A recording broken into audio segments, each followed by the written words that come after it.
En este programa vamos a abordar el tema del contrato de obra. Los derechos y obligaciones que se generan a través de un contrato. Pero ¿por qué es tan complejo el contrato de obra? ¿Cuáles son las características de este en relación con otros contratos? Doctor, ¿nos puede comentar, por favor, qué es un contrato de obra? ¿Cuáles son sus características? Un contrato de obra pues, es un instrumento jurídico que regula derechos y obligaciones encaminadas a ejecutar una obra. Es para partir de una base. Obviamente, este contrato tiene sus particularidades. ¿Qué lo hace complejo? Pues lo hace complejo la misma magnitud, lo que hablábamos en el programa pasado, la complejidad o la magnitud. Son tantos procesos, son tantas actividades o tantos recursos que muchas veces hay que materializarlos en un instrumento que me permita ese desarrollo.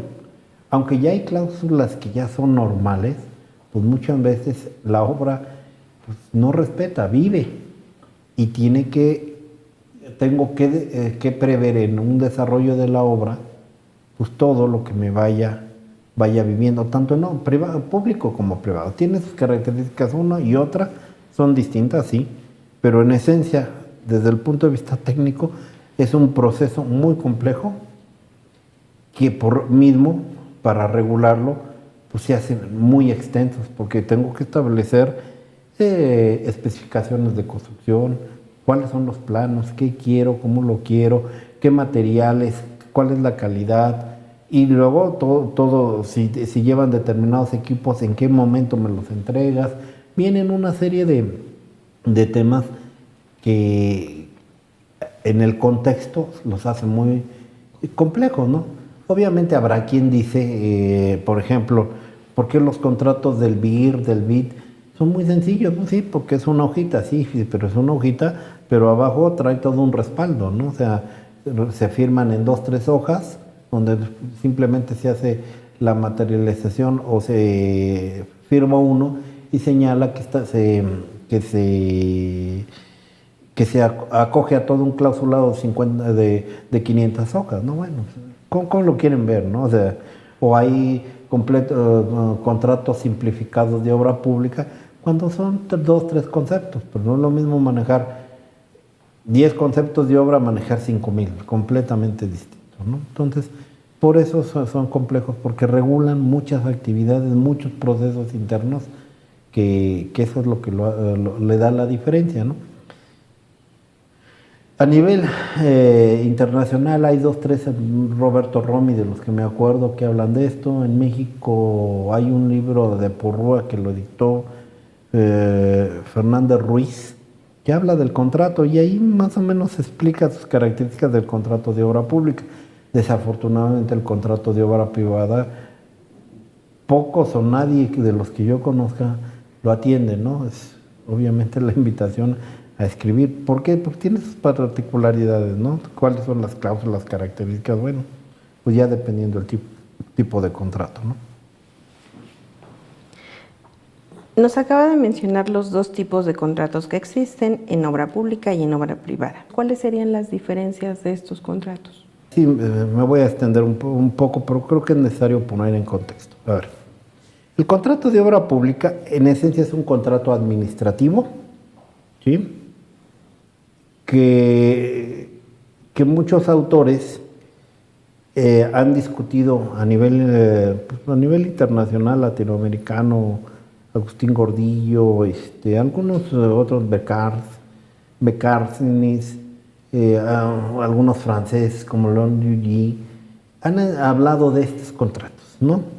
Y establecen características que lo hacen definitivo, todos con criterios para su definición, ¿no? Sí, que un criterio subjetivo, sí, que lo que le da la fuente del contrato administrativo es el sujeto, que sea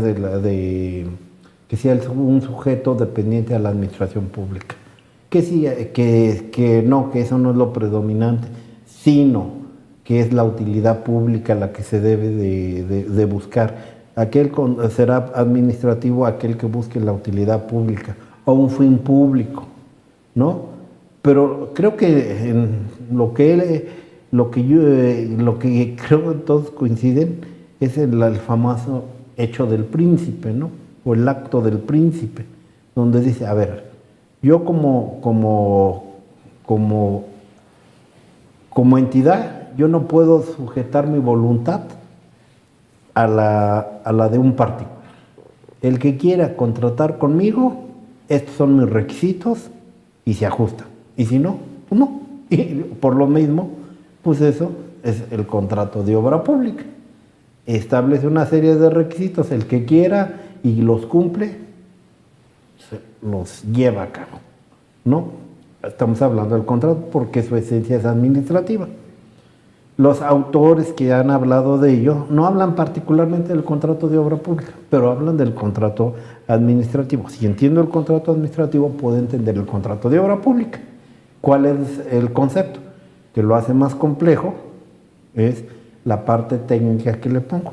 Cuando ya le pongo precios, cuando ya le pongo características, ¿no?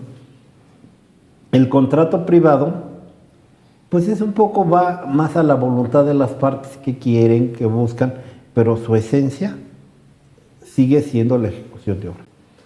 Un contrato privado es más la voluntad de las partes. Son 3 requisitos que yo debo de cumplir para darle la distinción de obra pública.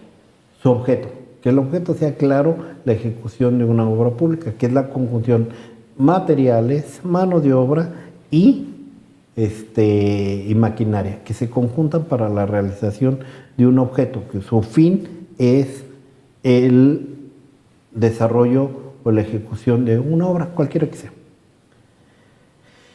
2, un monto, ¿sí? ¿Cuánto me cuesta ese monto? Obviamente, ya distribuido en una forma de parcialidad, trae características de tracto sucesivo, en fin. Y otro es el plazo, que se haga en un plazo. Cumpliendo estos 3 elementos, estamos hablando de un contrato de obra pública, su objeto, su monto, su plazo. Que es el monto y el plazo el que me permiten dar seguimiento a la ejecución de obra. Son lo común, ¿no? Hay muchas cláusulas, garantías, anticipos, bitácoras y 1000 cosas más, pero sin esto no existe un contrato, ¿no? de obra pública. Las diferencias, traigo un cuadro que lo podemos comentar rápido. Un contrato administrativo, dice, se rige bajo normas de derecho público. Existe desigualdad en las partes por este famoso hecho de príncipe que habíamos hablado, ¿no? O sea, yo te pongo los requisitos y los cumples y bien, ¿no? Aquí no hay voluntad de las partes, ¿no? Restricción, obviamente, a la voluntad de las partes, predomina el interés público. ¿Cuál es el interés público? Que se pone en un estrato superior, en un contrato de derecho de una obra pública, la voluntad del particular, ¿no? Y por lo tanto, pues, son requisitos. No puede interrumpirse, ¿por qué? Porque hay un principio de continuidad, que si quieren luego lo vamos viendo.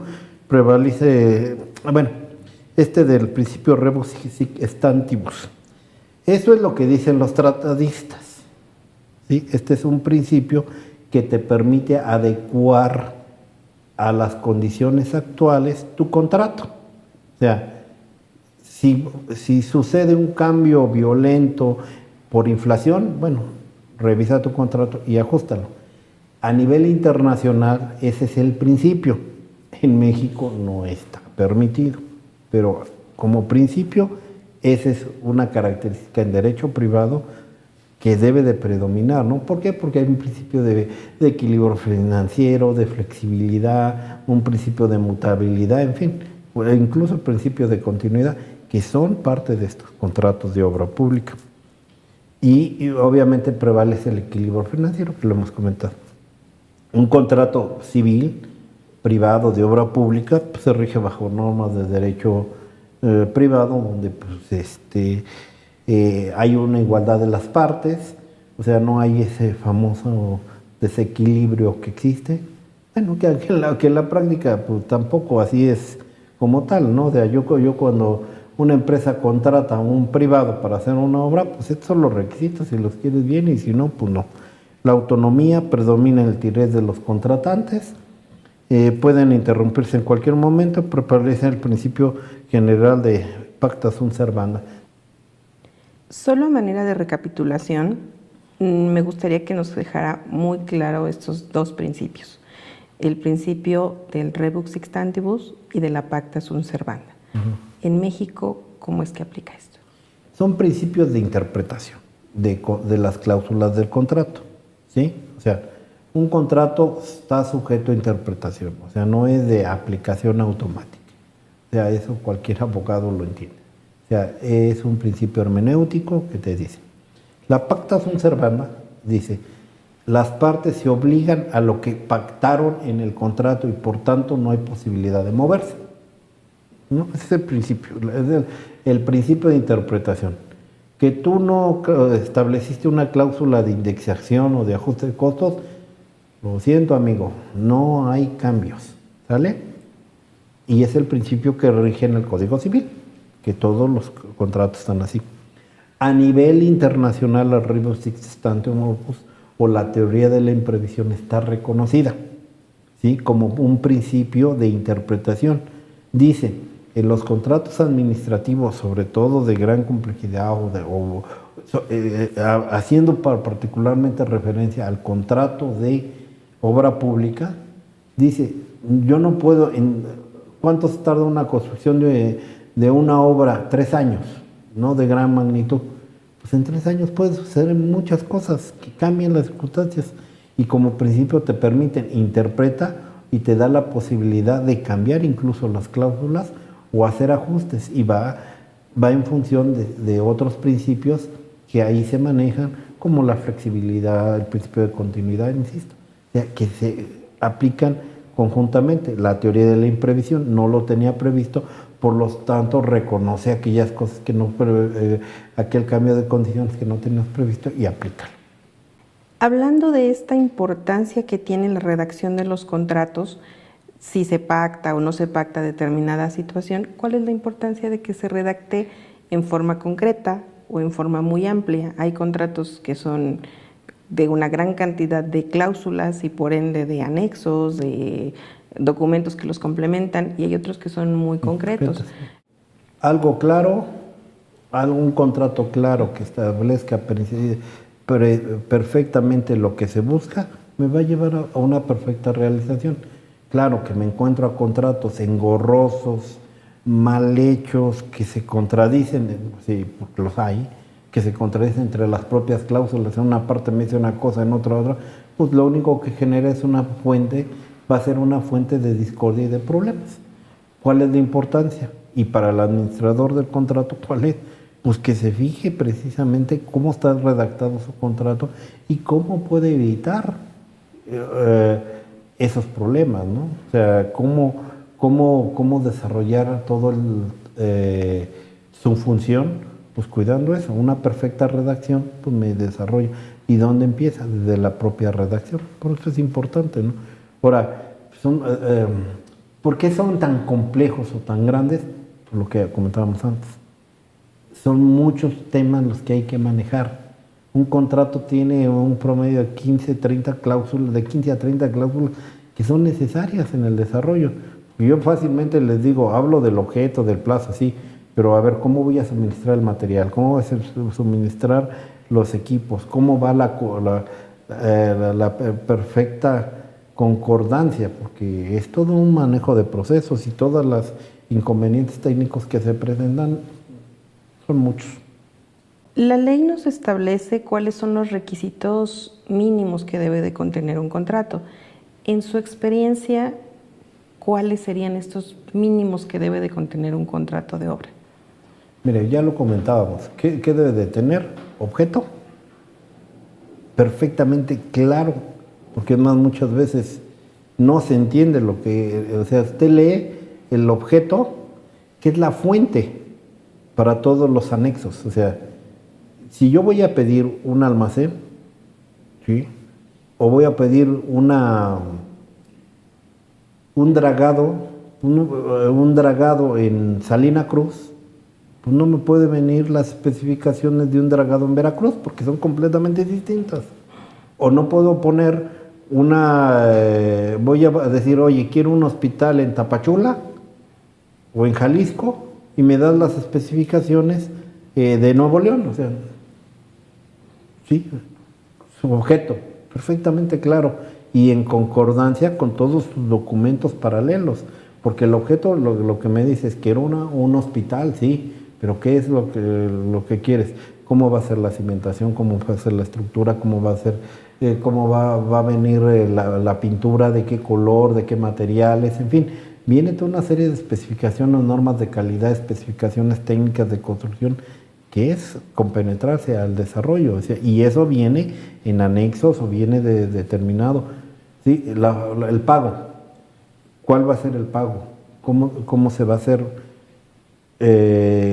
¿Cómo le doy seguimiento? Recuerden que este es un contrato de tracto sucesivo. Yo voy generando trabajo y me vas pagando. ¿Nos podría mencionar qué documentos son necesarios que se integren en el contrato de obra?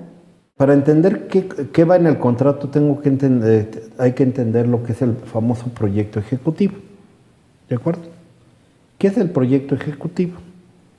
Regularmente en una obra mediana o grande, ¿no? Hay obras pequeñitas que no tienen mayor trascendencia, pero vamos a hablar de lo común. Yo voy a hacer un puente, ¿no? En un lugar, en una localización. ¿Qué necesito? ¿No? Los planos de ubicación, los planos de estructura, el plano de instalaciones, el plano de desarrollo, los planos arquitectónicos, todo van inmersos como parte para saber qué voy a hacer, ¿no? Sí, todo necesito la ingeniería. ¿Qué son las ingenierías? Pues son planos, especificaciones, normas que me digan cómo lo voy a hacer, ¿sí? Necesito los catálogos de precios, necesito programas de obra, necesito normas de calidad, especificaciones generales o particulares para hacer esa obra. Y entonces ya estamos viendo cómo se regula el objeto, ¿no? Y cómo se regula el plazo, y cómo se regula el monto. Y son los documentos que tienen que ir anexo. Tengo que tener un proyecto ejecutivo que consta del proyecto arquitectónico. Sus ingenierías tienen que ser casi a detalle, o tienen que ser normalmente a detalle, porque si no los tengo a detalle, luego ya viene el problema de que no me estás dando ingeniería y me estás cambiando todas las especificaciones, y por tanto me estás pidiendo obra que no contrataste. Los precios unitarios. Entonces son toda una serie de documentos que se integran a un contrato para quedar perfectamente clara en cuanto a su objeto, su monto y su plazo de ejecución. Independientemente de que hay muchos temas accesorios, como son las garantías o contratos accesorios, que se generan como parte de esto, el control de la garantía y todos los temas de eventualidades, suspensiones, terminaciones, son cosas que existen, ¿no? Liberaciones de garantía, bajo qué jurisdicción, en fin, se va complementando con una serie de información bastante compleja. En este sentido, una de las partes que se incluyen generalmente en los contratos de obra son las notificaciones que se hacen quienes los firman. ¿Cuál es la importancia de que en un contrato se prevea este aspecto? Cuando en la ley ya se puso quién eran los responsables de cada uno de sus quiénes son los responsables y a quién se les debe de avisar, se solucionó. Antes no era común, porque antes estábamos viendo quién mandaba en el proyecto, quién era el responsable, ¿no? Y entonces todos echaban la bolita. A partir de que se reguló las funciones de la superintendente residente a nivel obra pública, se controló mucho. Y obviamente pues los contratos de obra pública más o menos son muchas copias de una obra pública, se adecuan, se tropicalizan a la materia, pero en general es lo mismo, ¿no? Entonces la notificación es una de tantas cláusulas que me dice quién particularmente tengo que ser cuidado. ¿Por qué? Porque ya viene el concepto de medios de comunicación. Un administrador tiene que identificar a quién se va a dirigir para poder generar todos sus informes, todas las peticiones, ¿no? Sabes que tenemos la bitácora, pero ¿quién en persona es el responsable? Y para eso es lo importante de esa cláusula, dentro de muchas, ¿eh? Sí, claro.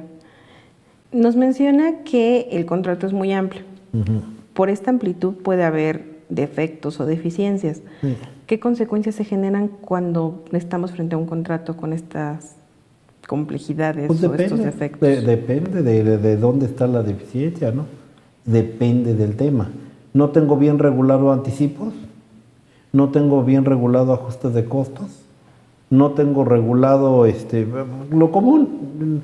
Vámonos, un contrato precio alzado. No admite ejecución de obra y tengo el movimiento cambiario. ¿Qué hago? Pues a llorar, porque no tengo que aguantar yo, si no lo preví dentro de mi propuesta, pues yo tengo que aguantar el tipo cambiario, nos guste o no nos guste, porque no hay elementos para que yo pueda hacer ese cambio, ¿no? O sea, si yo no, hoy por ejemplo es muy común a nivel internacional que ya la contratación pública o con los contratos de obra pública viene el concepto de sustentabilidad, ¿no? Es un concepto que dice, mira, no nomás veas la obra, ve el cuidado del ambiente, que sea económicamente viable y socialmente también satisfactorio, ¿no? Y tú estás haciendo, no sé, un aeropuerto y no prevés eso, pues vas a tener un problema, ¿no? A ver, tengo una garantía, ¿no?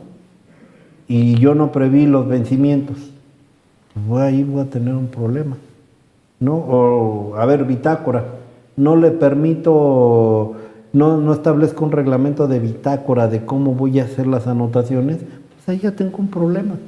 Entonces, ¿cuál es la función del administrador? Pues prever eso, ver cómo soluciona o qué acuerdos puede llegar para efecto de evitar esos problemas, ¿no? De una o de otra parte, ¿no? Esa es la función de cuidar todos esos temas, hacer una comunión entre la realidad y el contrato, ¿sí? Porque no hay contratos perfectos, o sea, y la verdad es de que no quiera que, yo no quiero decir que forzosamente el contrato de obra pública va a ser complejo porque yo quiera, sino tiene tantos procesos que regular que por lo mismo se hace muy extenso, ¿sí? Yo he hecho intentos por hacer contratos simplificados, sí, pero cuando ya me enfrento a obras de gran complejidad o gran magnitud, pues no puedo. Ah, claro que voy a hacer una supervisión o un trabajo así que sencillito, bueno, 2, 3 conceptos, se hace un contrato simplificado, le quito muchas cláusulas, pero ya un contrato complejo no es fácil, no es fácil.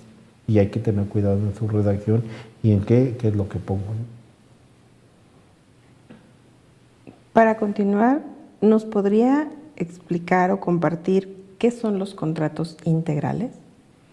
En la forma en que se desarrolla un contrato de obra pública en México y en América Latina regularmente es distinto a cómo se desarrolla en otros conceptos. Cuando vino el TLC, trajo la figura, pero por un desarrollo normal, cultural de otras civilizaciones, decir, a ver, ya vamos a ver, quítate de lo complejo de un contrato de obra pública con tantos detallitos. No, a ver, completo. ¿Cuánto me cobras por hacer la obra, no? Intégrame todos los trabajos y me dices un costo. Esa era la función. Un contrato integral al final, ¿qué hace? Integra en un solo contrato lo que es la ejecución, o sea, lo que es el desarrollo, la ejecución y la entrega de todo un proyecto, ¿sí? Pero tú tienes la responsabilidad de ejecutar incluso el proyecto. Yo quiero un hospital, pero yo no te voy a pagar por los tabiques o por las columnas. No, no, no, yo te voy a pagar por el servicio que tú me prestas. Contrato integral viene de ahí, de que integra todo, ¿sí? Y hace grandes conceptos, ¿no? Y entonces, al final, ya esta visión de precio unitario, especializado, se pierde un poco. ¿Por qué? Porque se hace íntegro.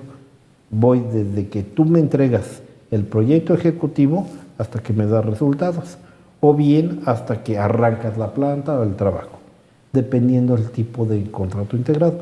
Esto es una práctica que muchos contratos a nivel internacional se hacían, y vienen los famosos BOM, que es Building Operation and Maintenance, o BLT, el Building Leasing and Transfer, que son figuras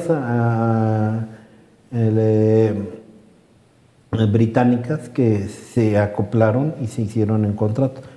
Y aquí se llamaron contratos integrales o contratos de obra pública financiada, grandotes, o simplemente contratos integrales, integraban todo. Recordando que este programa forma parte de una serie y que el objetivo primordial es conocer el administrador del contrato de obra, hablando del contrato propiamente, ¿cuál es la importancia de que el administrador del contrato conozca el contenido de lo que se firmó por las partes y qué tan amplio o concreto lo tiene que conocer? Es la persona responsable de llevar a cabo todos los procesos que deriven de el contrato. Por ende, si yo no conozco el contrato, ¿qué procesos, qué cláusulas, qué responsabilidades, qué organización voy a poner? Si yo no tengo una visión clara de lo que es un contrato, del por qué, si es un contrato de obra pública, ¿por qué son tan leoninos? Pues entonces ya entró mal, ¿no?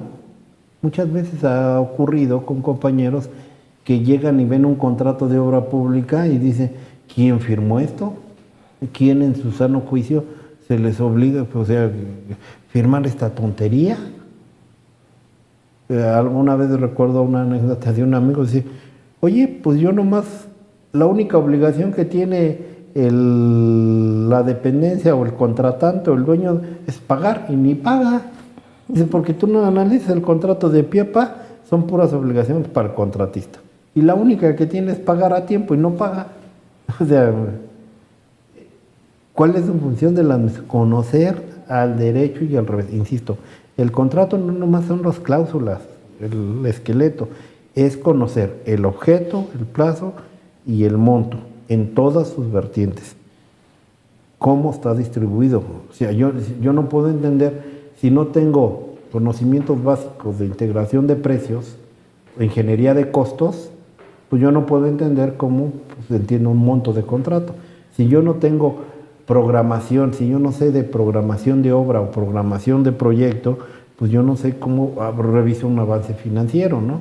¿Por qué? Porque llevar este seguimiento, entender los hitos, o sea, toda la nomenclatura que existe, o el objeto, si yo no sé interpretar características, normas de calidad, en fin, tengo que tener un conocimiento bastante solvente, y eso que me lo da el contrato. Con este cuestionamiento cerramos este programa. Agradecemos que sus comentarios nos los hagan saber a través de nuestras redes sociales, cuyos datos aparecen en la parte inferior. Gracias.